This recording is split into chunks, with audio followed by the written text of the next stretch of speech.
वंदे मातरम। नमस्कार, जय श्री राम। अलीगढ़ मुस्लिम विश्वविद्यालय को लेकर के जो अभी सुप्रीम कोर्ट का कल निर्णय आया, उसको लेकर के पूरे देश में एक नया मंथन फिर शुरू हुआ। पहली बात ये समझ लीजिएगा कि अलीगढ़ मुस्लिम विश्वविद्यालय भी वक्फ बोर्ड टाइप का ही मामला है, जिसमें अल्पसंख्यक का नाम आगे रखते हुए बहुत सारी रेवड़ियाँ जो पहले बांटी गई, उन्हीं रेवड़ियों का लगभग वैसा ही एक प्रकरण यहाँ पर दिखाई दे रहा है। दरअसल ये 1850, 1857, 1800 वगैरह के उस मैं पहले किसी अन्य नाम से था। फिर 1920 में इसका एक विश्वविद्यालय दर्जा दिया गया और होते होते फिर देश आज़ाद हुआ। जब देश आज़ाद हुआ तो बहुत सारी स्थितियाँ फिर बदली। फिर इसको केंद्रीय विश्वविद्यालय का दर्जा, केंद्रीय विश्वविद्यालय आप जानते हैं कि राज्यों के विश्वविद्यालय जहाँ राज्य पूरा सारी व्यवस्थाएं देखते हैं वो अलग होते हैं, और केंद्रीय विश्वविद्यालय जैसे दिल्ली विश्वविद्यालय है, केंद्रीय विश्वविद्यालय है। इस प्रकार से देश में डॉक्टर हरि सिंह गौर विश्वविद्यालय केंद्रीय विश्वविद्यालय, ऐसे केंद्रीय विश्वविद्यालय, बनारस हिंदू विश्वविद्यालय है, केंद्रीय विश्वविद्यालय है।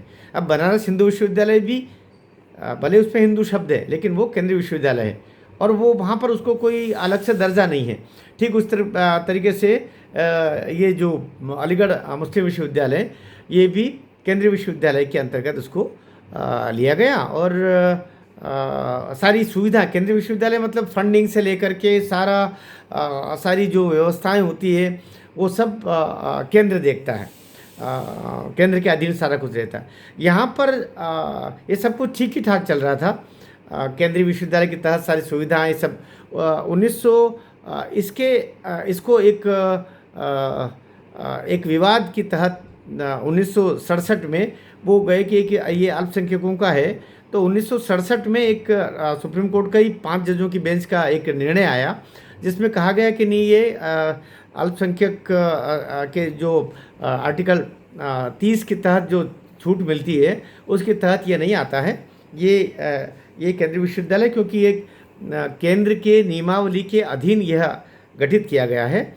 ये आर्टिकल 30 के तहत जो सुविधाएं अल्पसंख्यकों को दी जाती है उसके तहत ये स्थापित भी नहीं हुआ था।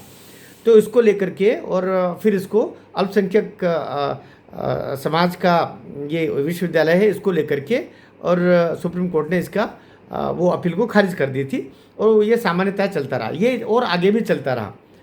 विवाद तब हुआ जब 2005 में एक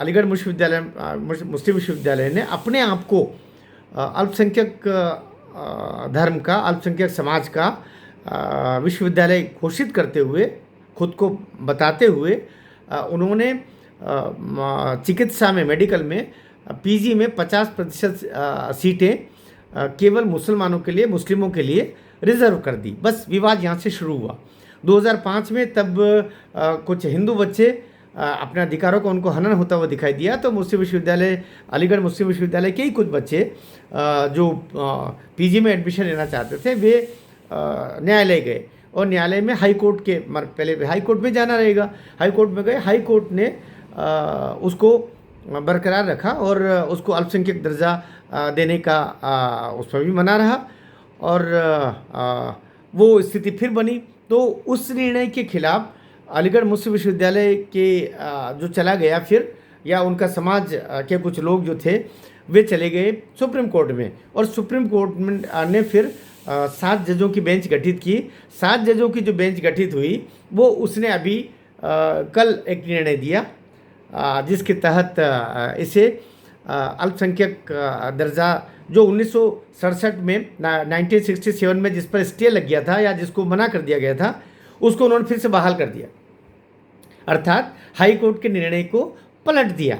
और सुप्रीम कोर्ट ने कह दिया कि ये इसके लिए अब 3 जजों की बेंच हम अभी केवल ये किया सुप्रीम कोर्ट ने, जिसमें न्यायमूर्ति हमारे मुख्य न्यायाधीश चंद्रचूड़ जी और बाकी के 6 लोग और थे। तो 4-3 के फैसले से हुआ, यद्यपि ये भी निर्णय, मतलब 3 इसको अल्पसंख्यक का दर्जा देने को तैयार नहीं थे, लेकिन 4 तैयार थे, और 4 जो तैयार थे उसमें DY चंद्रचूड़ जी भी थे, और जिन्होंने उसको माना कि इसको 1967 का जो हाई कोर्ट का निर्णय था उसको पलट दिया, और या कि उसको स्टे कर दिया, दोनों चीज़ें बोली जा सकती है। क्योंकि अगर बिल्कुल ही वो खारिज करते तो 3 जजों की बेंच नहीं बनाते, अर्थात ये नहीं कह सकते कि उसको बिल्कुल मान ही लिया। अब इसके लिए 3 जजों की बेंच एक अलग सुप्रीम कोर्ट ने तय कर दी, जो ये तय करेगी कि अलीगढ़ मुस्लिम विश्वविद्यालय अल्पसंख्यक दर्जा लेने का पात्र है या नहीं है।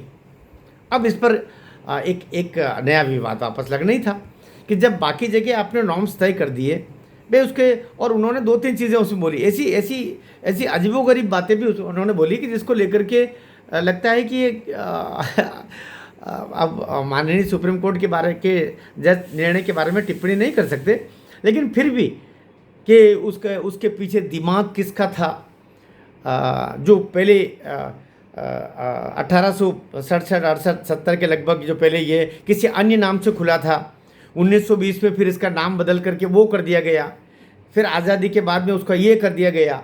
तो बहुत सारे आधार मिला करके किया गया कि इसमें दिमाग किसका था, इसमें ज़मीन किसने दी, इसमें फंडिंग किसने की, इन चीज़ों को देखा जाए। और साथ में सुप्रीम कोर्ट ने यह भी कह दिया कि अल्पसंख्यक समाज के लिए अगर आप कोई संस्थान है और वहाँ की प्रशासनिक व्यवस्था कोई अन्य लोग भी देखते हैं तो उसमें कोई दिक्कत नहीं। अच्छा, इसमें कोई होना भी नहीं चाहिए, वहाँ तक तो सही बात है, लेकिन ये उनके लिए है, ये नॉर्म्स में गठन के समय होता है, फिर तो नियमावली का कोई मतलब ही नहीं रह गया। फिर तो नियमावली किसी संस्था के गठन के साथ में जो नियमावली बनाई जाती है और रजिस्ट्रेशन होता है उसका तो कोई मतलब ही नहीं। ये केंद्रीय विश्वविद्यालय फिर कैसे था?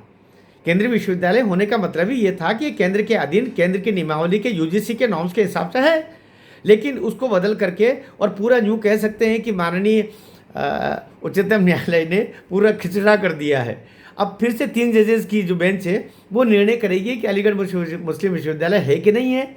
अब वो जो 50% सीटें थी पीजी के लिए, उन पर भी फिर से एक विवाद आने वाला है। ये मामला अभी ख़त्म नहीं होने वाला, अब फिर से इस पर एक स्टे होगा।